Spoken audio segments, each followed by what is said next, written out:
He showed up like he always did. Same time, same bench. Brown paper bouquet in hand, 3 carnations. One for each name he never forgot. But this Memorial Day, someone told him to leave. Said the bench was for official guests only. So he nodded, set the flowers down, and walked away. Didn't argue, didn't explain, didn't tell them the bench had once held 4 Marines and now only him.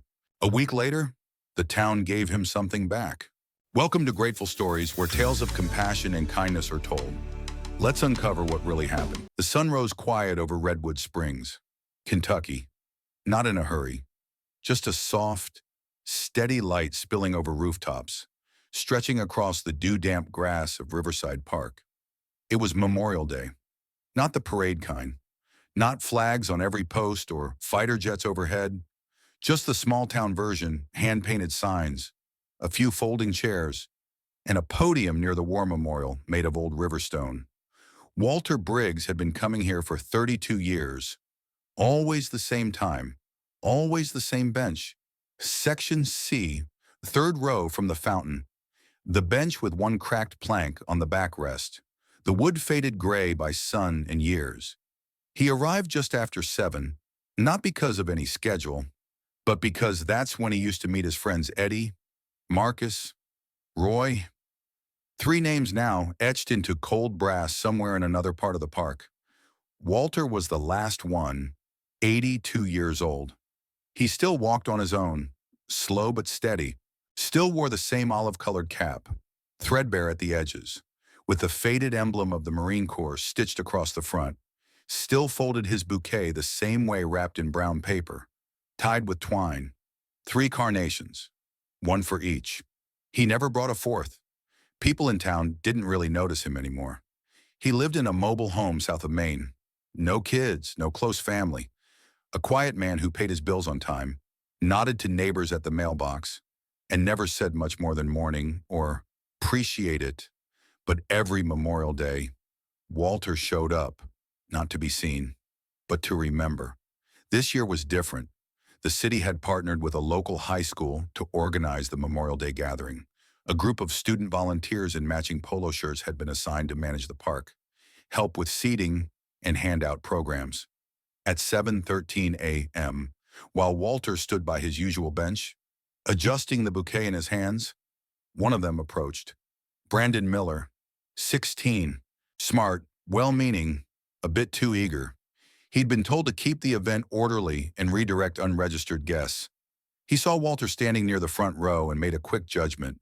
A hunched man in an old coat, scuffed boots, military hat, carrying a crinkled paper bouquet, no name badge, no lanyard, no folding chair with his name on it. Brandon hesitated, but only for a second. He stepped forward, firm but polite. Sir Walter turned, slow, eyes tired but calm. Brandon cleared his throat. I'm sorry, but this area is reserved for ceremony participants and registered guests. We'll have public seating over there shortly, by the playground. Walter looked at the boy for a moment. Not angry, not hurt, just still. Then he glanced down at the bench. That old slab of wood that once held 4 young Marines back from a war no one understood. Now it was dressed with a white cushion and a paper program. Walter set the flowers down, carefully, like placing something sacred. He didn't argue, didn't explain, didn't say the names. He just gave a quiet nod, tipped his cap slightly, and turned away. Brandon watched him go, unsure, unsettled. The sun was getting brighter. The volunteers were setting up water coolers. Someone turned on the loudspeaker system, testing a mic with a loud thump. Walter walked slowly toward the edge of the park. No one followed. No one stopped him. Behind him, on the bench, the paper bouquet sat untouched. 3 carnations, brown paper, tied with twine. No tag, no name, just memory, and a chair no one understood, except the man who walked away from it.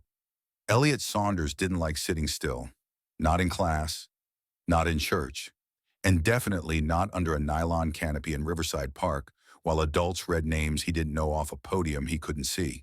It was Memorial Day, and his parents had dressed him in a collared shirt and combed his hair back, which he hated. His little sister had fallen asleep leaning on Mom's shoulder, and Dad was whispering something about needing to be respectful. But Elliot was watching the wind, specifically how it kept blowing a paper bouquet on a nearby bench, near the front rows. It sat there like it didn't belong. No one claimed it.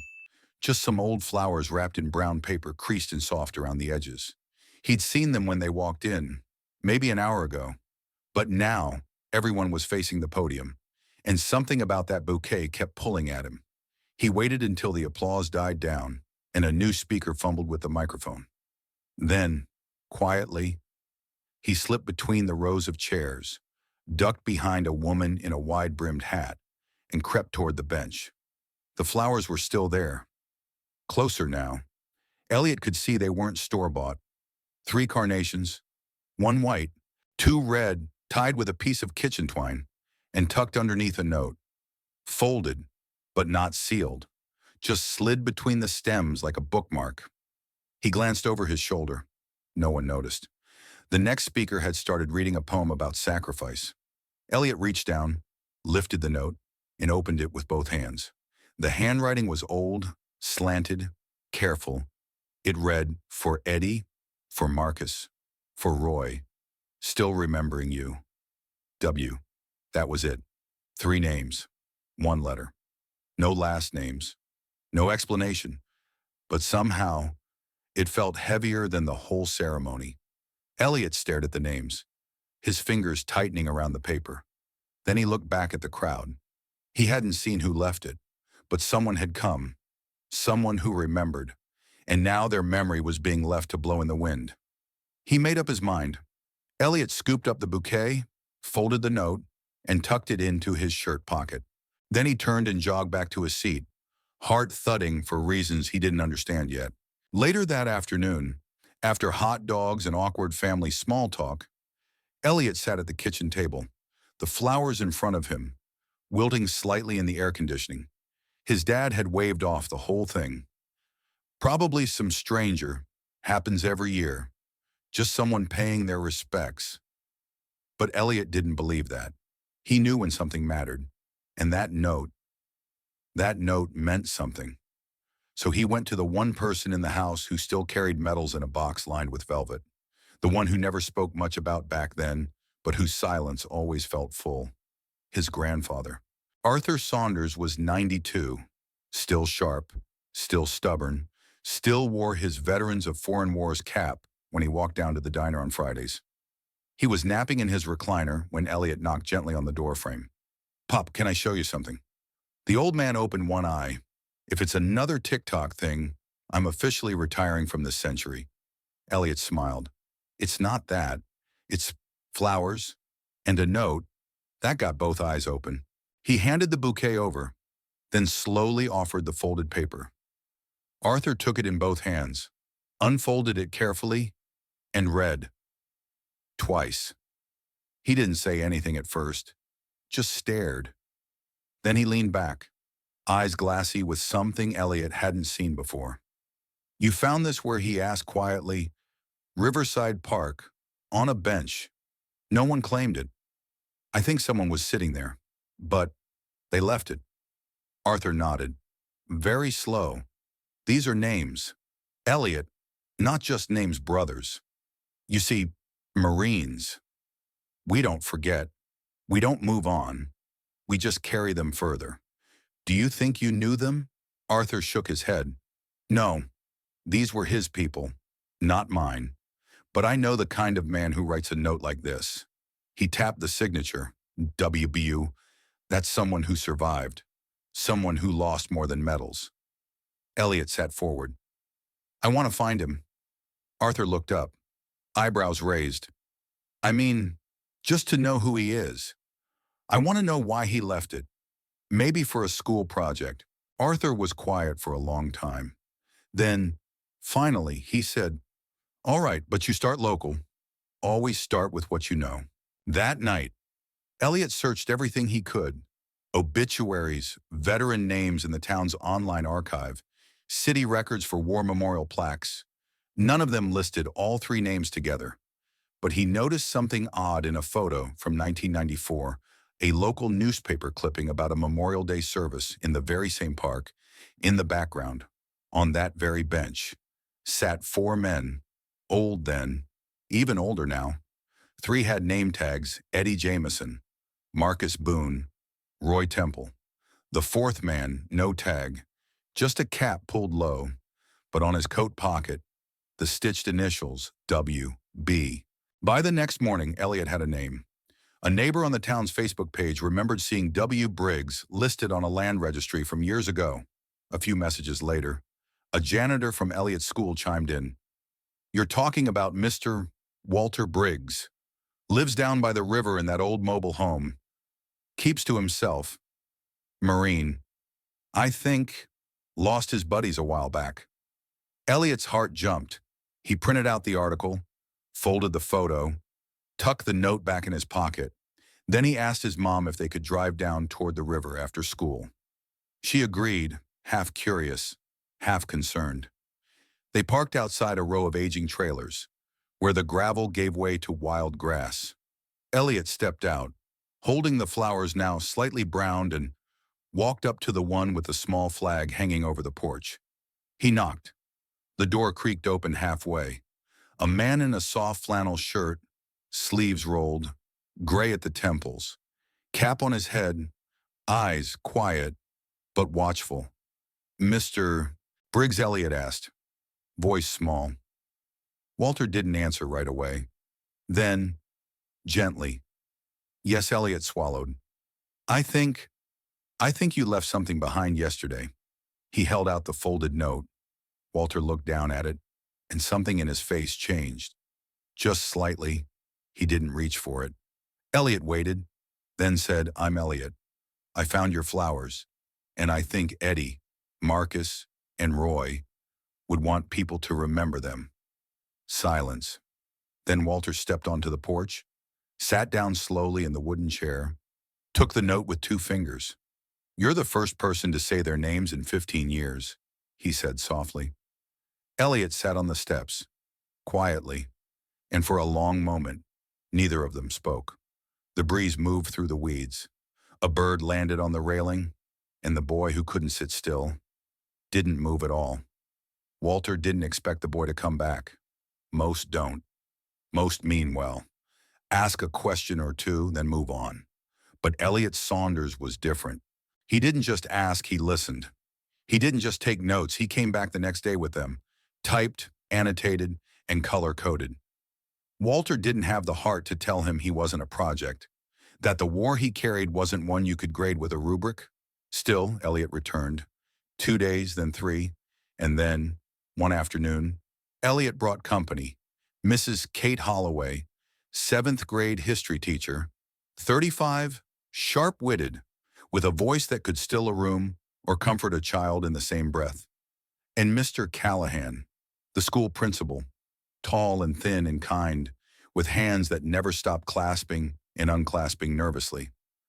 They stood on Walter's porch, sun in their eyes, a clipboard in Mrs. Holloway's hand.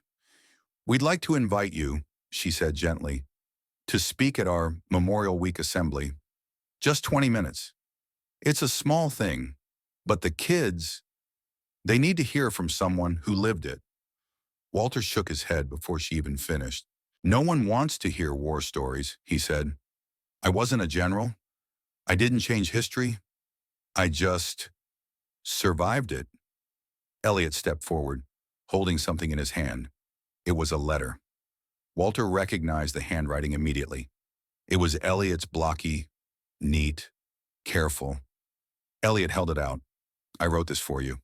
You don't have to read it now, but I think you should." Walter took it, nodding once, then turned back into his home. He didn't promise anything, but the letter stayed on his nightstand that night, and the next morning, it was open. And by noon, he was sitting at the kitchen table, polishing the brass buttons of his dress blues with an old sock and lemon oil. The auditorium wasn't large, just enough to seat 300 students, a handful of faculty, and a few curious parents. Elliot stood backstage, nervously adjusting the microphone clipped to his collar. His voice had cracked twice during rehearsal, and he was praying it wouldn't betray him again. Brandon stood in the corner, arms crossed, eyes on the floor. He hadn't spoken much since Elliot told him everything, told him who the man was, what he had done, and what he had walked away from quietly, respectfully because Brandon hadn't looked close enough to see. Brandon had paled when he saw the photo, the one from 1994. The four Marines on that bench. It was him. He had whispered. Elliot just nodded. Backstage, Walter sat quietly in a folding chair, uniform pressed, boots shined. His cap rested in his lap. He hadn't worn this uniform in over 20 years. He had promised himself he never would again. But today wasn't about him. It was about the three names he carried in his chest pocket. Eddie, Marcus, Roy. He closed his eyes, listening to the hum of students settling into their seats. He imagined the other three sitting next to him, nudging him, laughing softly. You always hated public speaking, Roy would have said. Bet your knees are shaking like mine did at boot camp.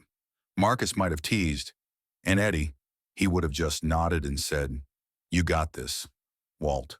Elliot stepped onto the stage, the lights warming his face. The chatter died down.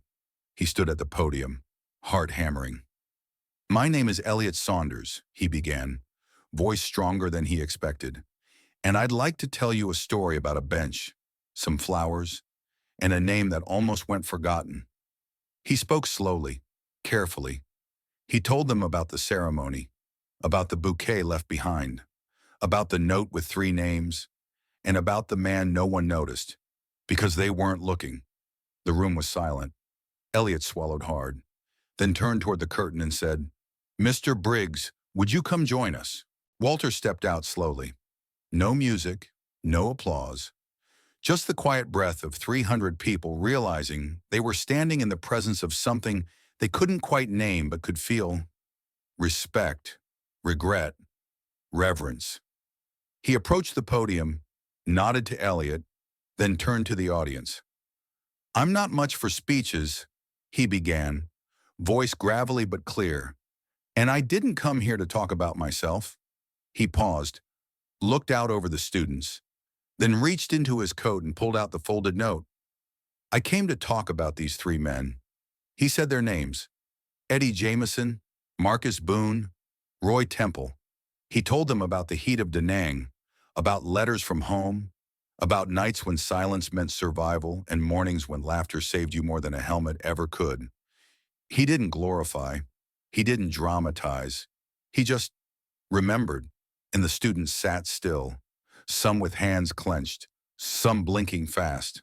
And when he finished, there was no applause. Just a moment so quiet, it felt like the room itself was holding its breath.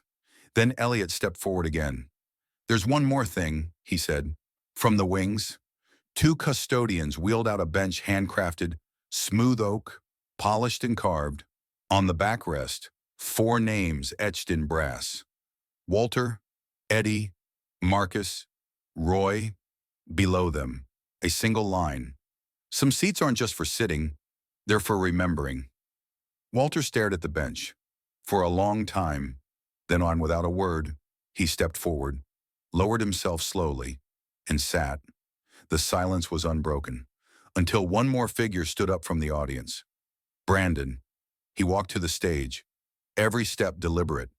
He stood before Walter, no podium, no mic, just his voice. I was the one who told you to leave. I didn't see, I didn't ask, and I'm sorry. Walter looked up, then slowly, he stood and extended his hand. Brandon took it, tears in his eyes. No one needed to say more. That afternoon, the bench was moved to Riverside Park, not in the back, not hidden, but front and center facing the memorial stone. In the same row Walter always sat, the same morning next year. Walter would be there again, but this time he wouldn't be alone, because Elliot would be beside him, and maybe Brandon too, and maybe, just maybe, the next generation wouldn't forget to ask the names. It had been just 7 days, but in a small town like Redwood Springs, 7 days was enough. Enough for news to spread, Enough for stories to ripple through coffee shops and corner barber shops. Enough for the high school gym to still carry the hush of a silence too sacred to forget. And enough time to build something that would last.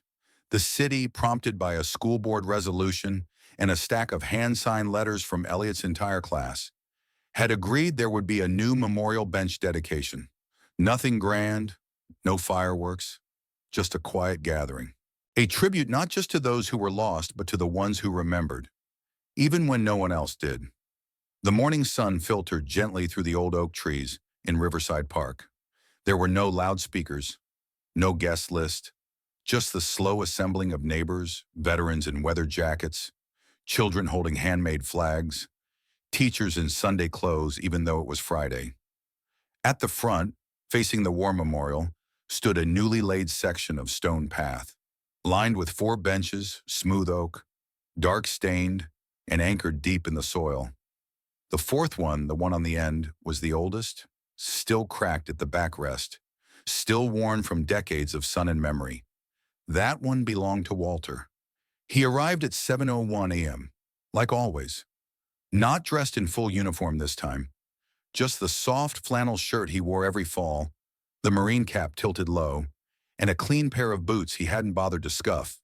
In his hand, the same brown paper bouquet, 3 carnations, tied with twine. At the end of the path, just beyond the circle of people, he saw it, the new benches. Their names etched not just in brass, but in permanence. Eddie Jameson, Marcus Boone, Roy Temple, Walter Briggs. It didn't say honored, didn't say hero, just names. Because sometimes a name is enough. Walter walked slowly down the path. Every step felt heavier than it should have, but not from pain, from meaning. He reached the end, rested his hand on the old bench, and sat down. Same place and same time, same man. But this time, he wasn't alone. Elliot arrived a few minutes later. White button-up shirt, hair combed back, sort of, and in his hands a tiny American flag, printed on cloth, fastened to a wooden stick. He walked up beside Walter and sat on the new bench, just to the right. Didn't say a word. Didn't need to. Walter gave a small nod. The old and the young, the keeper and the listener, side by side. And then, something remarkable happened.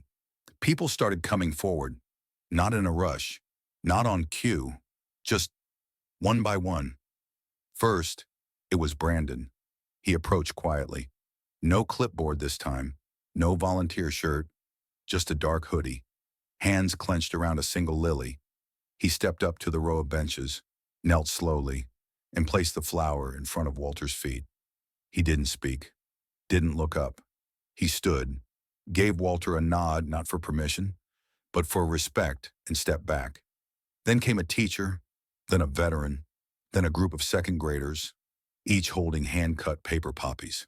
The path turned into a quiet line of tribute, each person leaving behind something of flower, a flag, a note, and a moment of silence. Not because they were told to, but because they understood. Walter didn't cry. He didn't smile. He just placed his hand slowly, deliberately on the brass nameplate that read Roy Temple. He closed his eyes and whispered, "This time, we weren't forgotten." At 8:15, the mayor stepped up, offered a few soft words, and read a short proclamation recognizing the new memorial as a permanent addition to the town's park. No politics, no spotlight, just acknowledgement. Behind her, a photographer from the local paper snapped a few pictures, one of which would later appear in a Sunday feature titled "The Quietest Honor."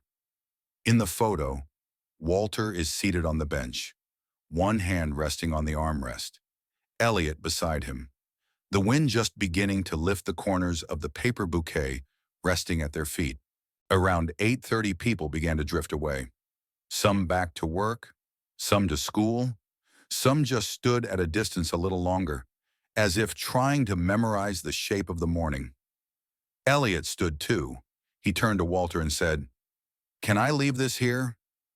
He held up the tiny flag. Walter nodded. Not too fast. Not too slow, just enough. Elliot stepped forward, and with both hands, pressed the wooden stick into the soil beside the bench's leg. Then, on instinct, he turned to Walter and did something no one expected. He reached out, took Walter's hand, and placed the flag gently in his palm. Walter looked down at it, gripped it like a relic. Elliot gave a quiet smile. Then he turned, walking up the path, toward the trees. Halfway up, he stopped, turned around. Walter was still there, sitting still, eyes closed, head tilted toward the sun, the flag resting lightly in his lap, and the breeze moving gently through the branches above him. Some moments don't need a microphone. Some legacies aren't carved into stone. They're carved into the hearts of those who finally stopped to see. That Memorial Day, Redwood Springs didn't change the world, but it remembered something it had forgotten. It remembered that history isn't always loud, that some men return from war not looking for glory, but for silence, and that sometimes silence deserves a place to sit down, a place with a name, and a view of the flag, and the morning sun on old wood, because not every hero needs a parade. Sometimes all they ever needed was a bench and someone willing to listen. That Memorial Day, the town learned something simple, sacred, and true. Not everyone needs a stage to be remembered. Sometimes, all it takes is a bench and someone who stayed long enough to ask the name. In our darkest moments, kindness still finds a way, often in the quietest places. Not everyone who helps wants recognition. Some just need to know that today, someone isn't going hungry. And sometimes, that alone is enough to change a life. You may forget the story, but if no one retells it, history stays silent forever. Subscribe to Grateful Stories, where justice is honored, kindness is remembered, and no act of quiet heroism is ever lost.